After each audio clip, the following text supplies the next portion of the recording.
The president has been adamant that he is now in charge of Venezuela, but Delcy Rodriguez said the government of Venezuela runs her country, no one else, saying, quote, there's no external agent governing Venezuela. So which one is it?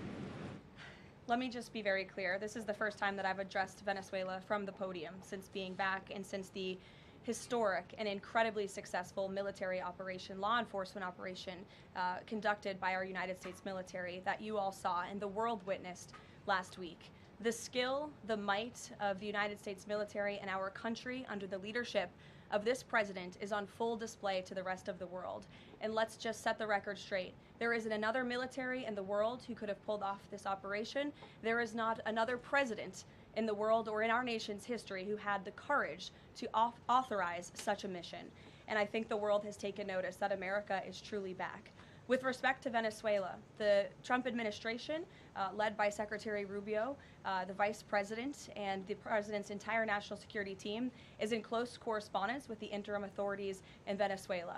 We obviously have maximum leverage over the interim authorities in Venezuela right now, and the president has made it very clear that this is a country within the United States, the Western Hemisphere, close by the United States, that is no longer going to be sending illegal drugs to the United States of America. It's no longer going to be sending and trafficking illegal people and criminal cartels to kill American citizens as they have in the past. And the president is fully deploying his peace through strength foreign policy agenda.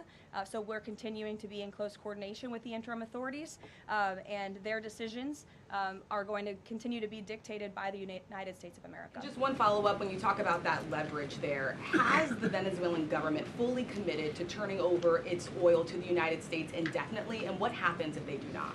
Well, as you saw, the president announced last night, this was a deal. This was a deal made by the president and his team with the Venezuelan interim authorities. This will benefit both the American people and the Venezuelan people. And Secretary Wright and the Department of Energy are working with the interim authorities and also with the private oil industry to execute on this historic energy deal. That's not only good for the United States, but it's also going to revive the prosperity, the safety, the security of both the United States and Venezuela as well. Ed. Following up on the oil part of this, 30 to 50 million barrels of oil, how exactly is that going to work? You're getting it out of Venezuela into the United States?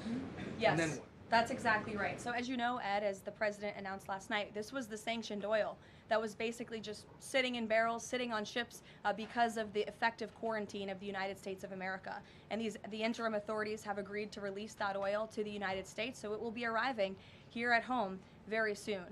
The United States government has already begun marketing Venezuelan crude oil in the global marketplace for the benefit of the United States, engaged the world's leading commodity marketers, key banks to execute and provide financial support for these crude oil and crude product sales.